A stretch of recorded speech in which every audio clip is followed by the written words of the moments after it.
that everybody needs to be able to work well together, communicate together, so that way things can get resolved together. So this is the reason why the communication skills is a very important part of any sort of business professional skills.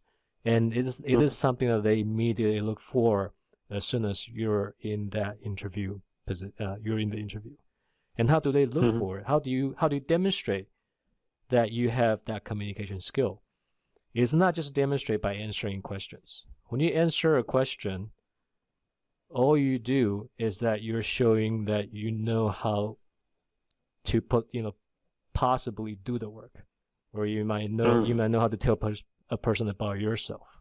That's all there is to it. But to know whether or not that someone that whether or not you're that someone that can work with them, they need to demonstrate collaboration. You need to think about interviews as basically working on problems together. That when they ask you a question, they're not only looking for whether or not that you know the answer to these questions, but they're also looking for, are you someone that they want to work with? Are you someone that they can work with? And so this is why paraphrasing, and there will actually be a bunch of other techniques that's related to this point, collaboration. How do you demonstrate collaboration along the way in your interviews? And when you can demonstrate that, then you are going to score higher in the interviewer's mind than someone who's able to answer questions to the same level, but did not demonstrate the collaboration aspect of the interview. So paraphrasing work because paraphrasing is one way for you to collaborate with another person. You're focused in trying to make sure that, I'm not just here to demonstrate to you how smart that I am, but also to see if I want to work with you to make sure that I understand what you're talking about, right? So there will be other techniques that we'll talk about in the future that also falls under the same line for emphasis on collaboration, but that's why that paraphrasing works. Yeah, I was, let me just bring slightly different perspective to this question, even though I think these are related, two related questions, but I was thinking that for, let's say I'm a developer, and if I'm looking for overseas jobs, and the job is actually in a foreign company, so obviously there is a huge gap between me and that job, so I can't just go there and just talk to them immediately. I can just schedule an appointment to talk to them because it's a different country. I have to go there. I have to travel. There are some work visa situations and so on. So I'm just thinking that one strategy for me to get that job, or maybe not specific job, but just any job in a foreign country, would be to actually be visible to them, or somehow like show what I can do to many different people, not necessarily my employers, but maybe if someone in that country knows what I can do, so they have a friend who might be hiring a person like myself, and in that case it might work out very, very well. And even if they don't advertise a position at the moment, they might still offer you something, or at least they might still keep you on the list. And my question is like, what would you suggest to that person to do? Like, how can they become visible? How can they build that network, even they are outside of the actual work environment? They cannot travel right now, but maybe they can use some social media, maybe they can use some other communities. What would be the best strategy for these people to be visible and find more connections and network with others? Well, I mean, obviously right now we're talking about a very specific type of a job, like for developers. And developers have one advantage is that they can collaborate remotely. Yeah. Right. So if you want to be visible, then as a developer, you have a huge chance of becoming visible by not even having to set foot in a different country at all. All you had to do is you go online, you find the projects, and these days a lot of companies have open source projects. They have projects that they're involved in, and maybe not necessarily even directly. Potentially, it can be through their nonprofit arms, right? Where you can participate. You can try to contribute. You can try to basically work with people that are working on these projects. And that is one way for you to make your impact felt very quickly, very early. If you want to build your network, across, across country boundaries, it's developers are in a prime position to do that. Because most of the other type of jobs don't necessarily have this particular luxury.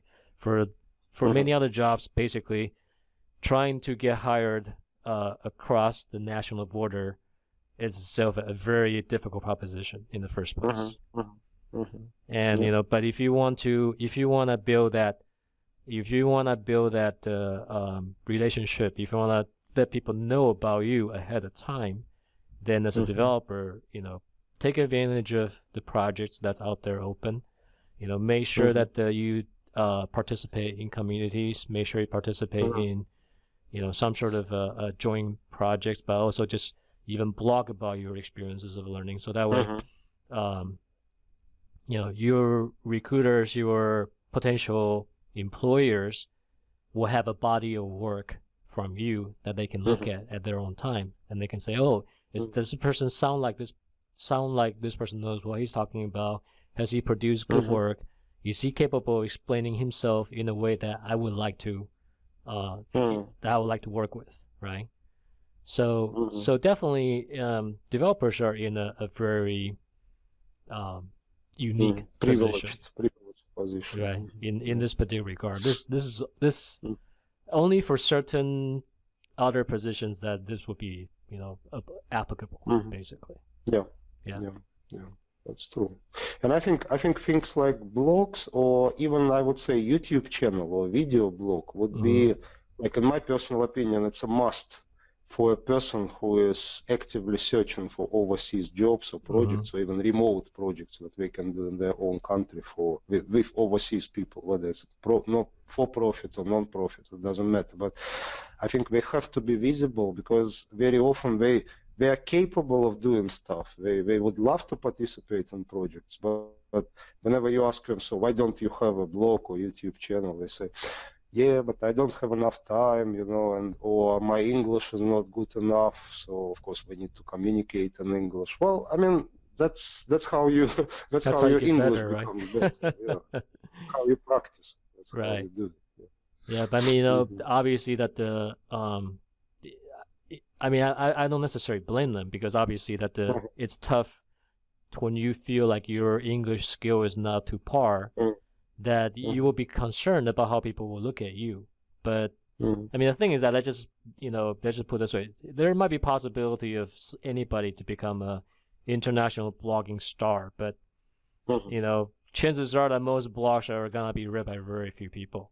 So it's like your initial videos where you have been doing much worse. It's gonna be looked at by maybe a couple people, and they're not gonna say anything. But the more times that you have a chance to practice, the better you write, the better you record yourself and talk in English, then eventually it might show up in someone else's radar. But it's practice. Practice makes it potential to get better. And then persistence will give you that result, right? So definitely, people's gotta let go of their inhibitions. You have to don't be shy, and don't worry about what people will say about you, because if you keep up at it, eventually you will get good at it, basically.